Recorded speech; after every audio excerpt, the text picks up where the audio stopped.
China is expanding their nuclear program like gangbusters right now, more than any part of the world, and all the while selling you solar panels. It's not hard to figure out where this is headed. Talk about national security, that's it.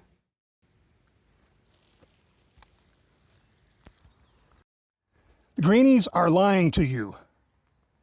Greg here with a bit of a ranting video, but I've been needing to do for a long time, about the state of U.S. energy policy, but is also generally the energy policy all around the world because of political parties' insistence on doing away with fossil fuel sources and going only towards renewables such as solar, wind, and other zero carbon or low carbon sources of energy. I gotta tell you, you're headed for absolute disaster in your utopian renewable world. A lot of people don't want to hear this, but you're going to have exorbitant energy prices and massive rolling blackouts. You think things are bad now?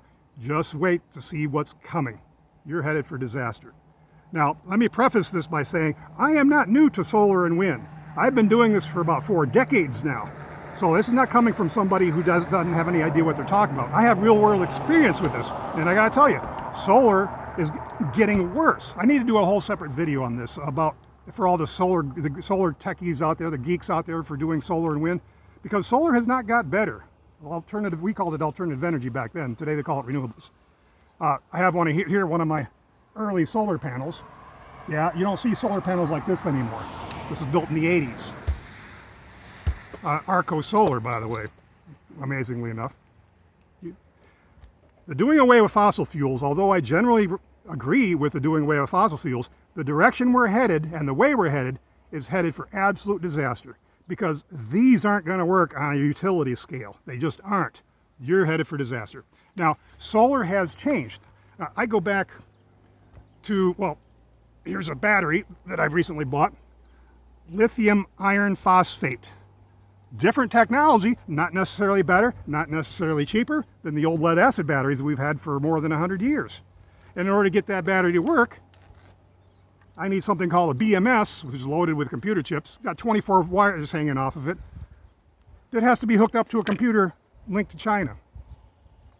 Batteries are made in China too, by the way. And solar panels are made in China. Speaking of China, this is going to get a lot of you. Did you know that a lot of our transformers, we buy them from South Korea generally and China. And in 2020, it was discovered one of them that was sent off to a lab immediately, had malware built into the transformer. So that could be shut off basically by somebody sitting at a computer in China. 10% of New York City's transformers are these Chinese transformers. China is expanding their nuclear like gangbusters, all the while selling you solar panels. It's not too hard to figure out where this is headed.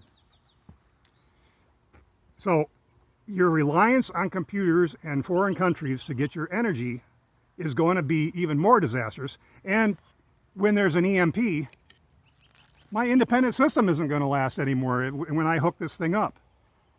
An EMP is going to destroy this and most of the other components in more these modern systems with computer-based technology. I go back with electric cars too. In fact, I owned 4 electric cars before I even test drove an Impact. And 99% of you won't have any idea what I'm talking about when I say the Impact. So I have been doing electric cars and solar and wind for a long time.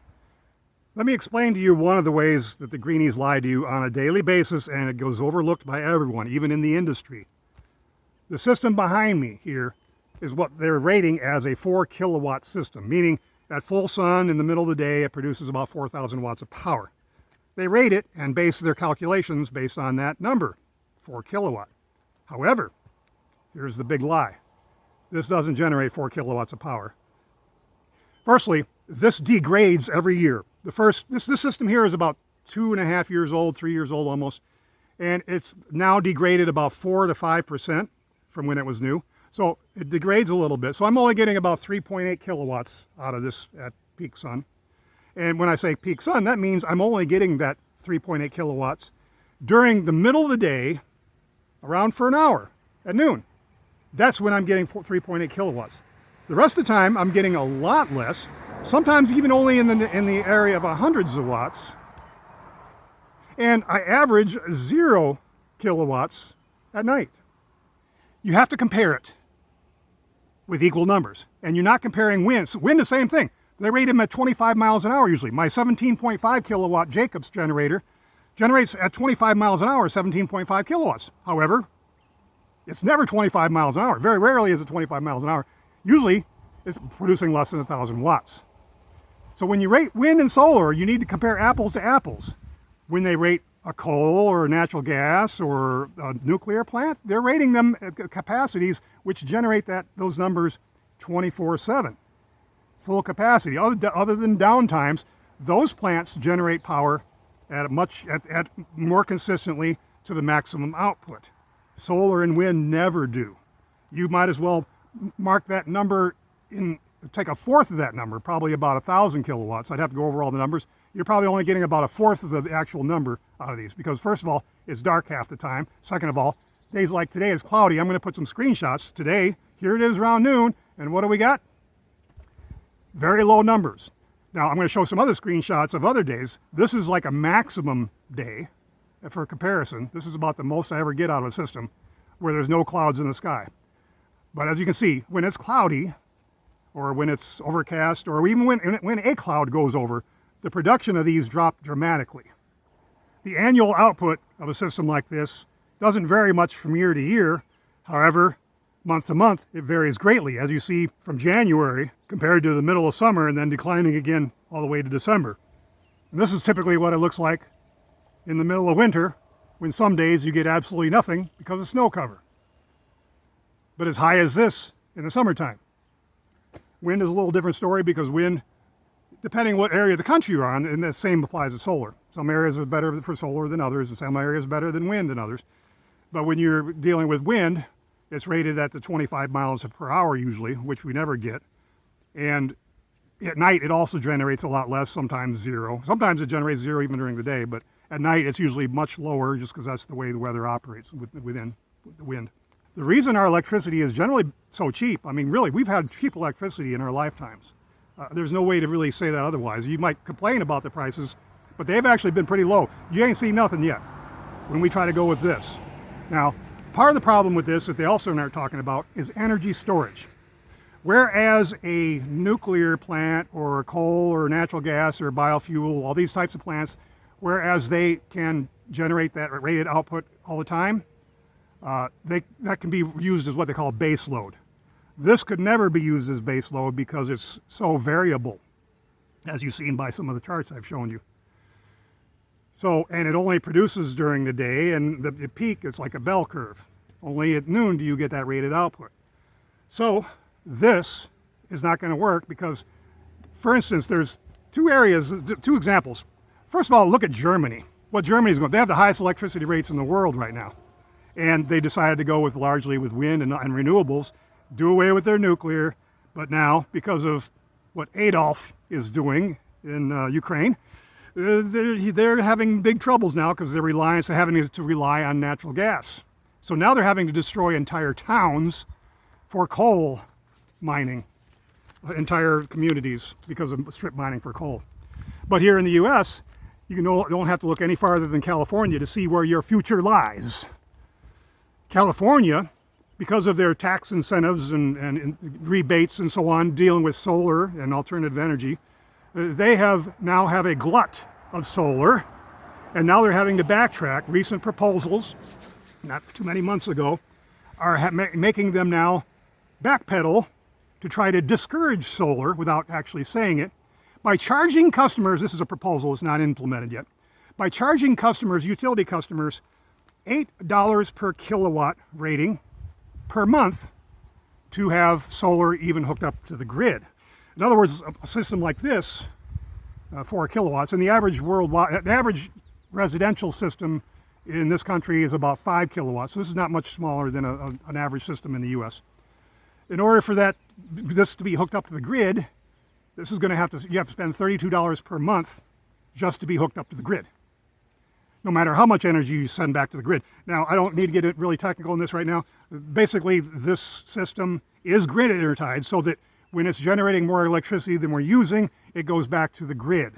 and we sell it to the grid at what they call avoided costs, which isn't even the cost they charge us.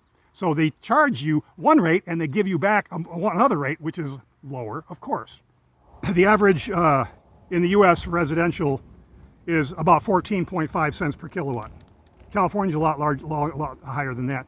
And California, in some areas, have now had to charge peak rates, higher rates for peak rates, meaning between the hours of, I think it's between 4 and 9 or 5 and 9, something of that nature in the evening, they're now having to charge more than 50 cents per kilowatt hour, in some cases as high as 65 cents per kilowatt hour in California, because of peak demand loads. That means that the grid is already at its maximum and they're trying to discourage people from using the energy between those peak hours when people come home and start using things or plugging in their electric cars, and they're having trouble keeping up with demand.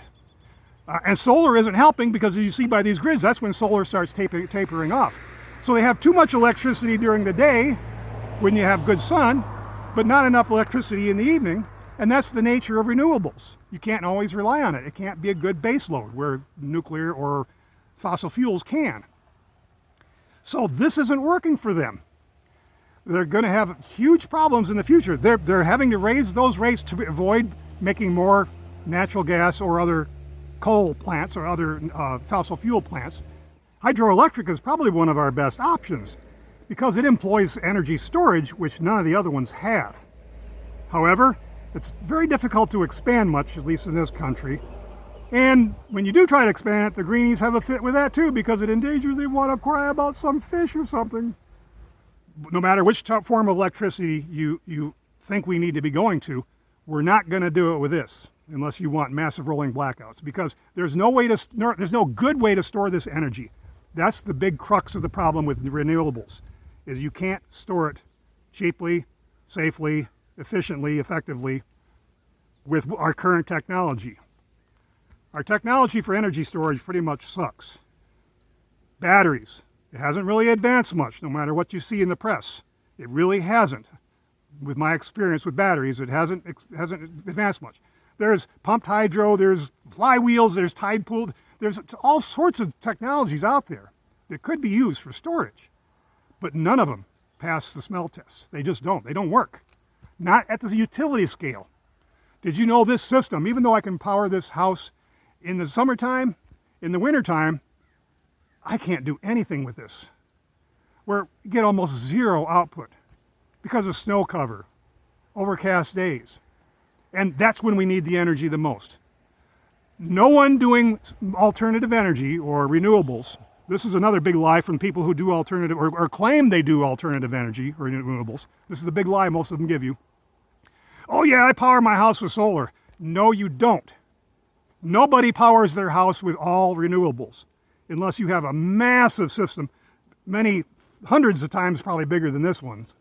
Because in the wintertime, if you need any kind of heating, you're using propane or natural gas or wood or some other form. You're burning something in order to heat your house, or you're using a generator with fuel, diesel, gasoline.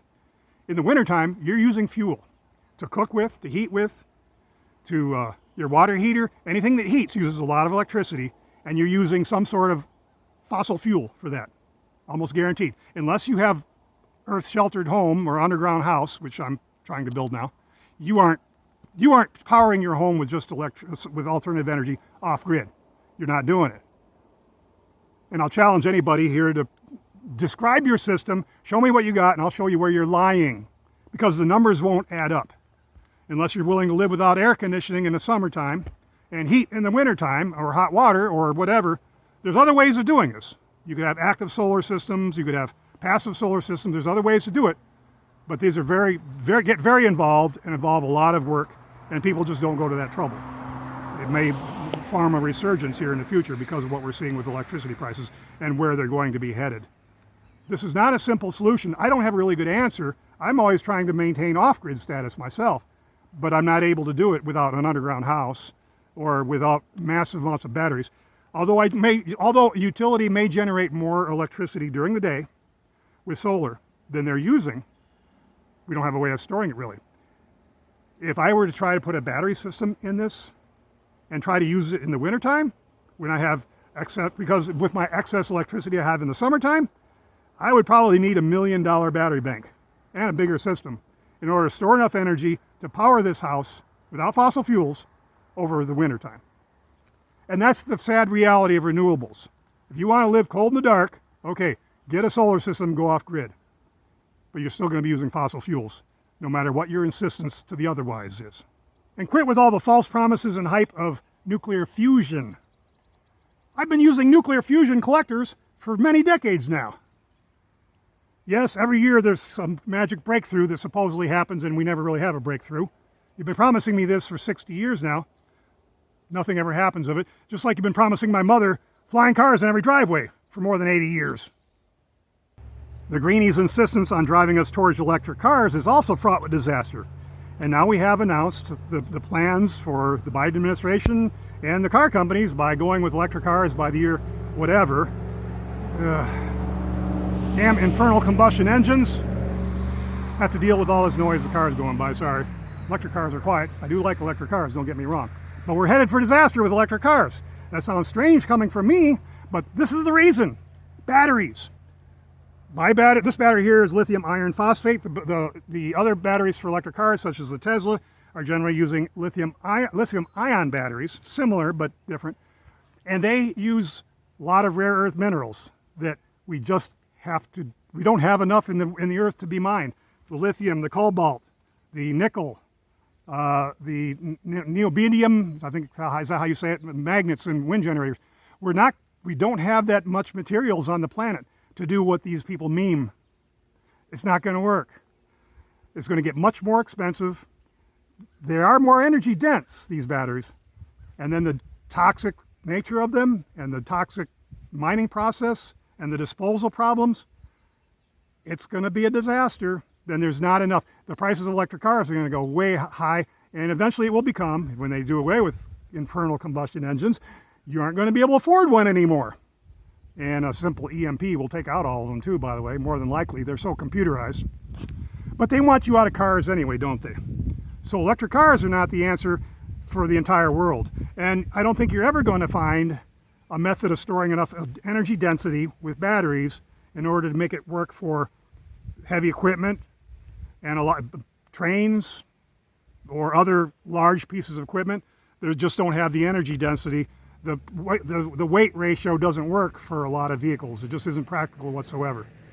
And when we go with electric cars, we're going to need a grid that's about 30% larger than what we have now, and we're already pushed to the limit. What are you going to replace it with? These? Don't think so. You're going to have, if you want to go with solar and wind, you're also going to have nuclear. If you want something, solar, wind, and whatever hydro we have available to us, which isn't enough to cover our storage needs, you're going to have to go with nuclear. That's an evil word with the Greenies, but they're starting to have to recognize that now, with recent reports that I've seen actually portraying nuclear in a fair light, because nuclear has been demonized for the last half century in the press, the media. You're going to need nuclear to make this work, unless you want massive rolling blackouts and extremely high. Nuclear is actually cheaper than this if you do the real numbers. But you're not doing the real numbers. You're using rating numbers for this, and that's not the true numbers for this. In conclusion, energy-wise, this country is going down the tubes, along with most any other country that's going to rely on solar and wind as their primary source with only hydroelectric as a backup. If you're going to do away with fossil fuels, and you still want electricity, you're going to have to do nuclear, no matter how much you want to whine and complain about it. If you don't want nuclear, good luck in your utopian world of massive rolling blackouts and exorbitant energy prices.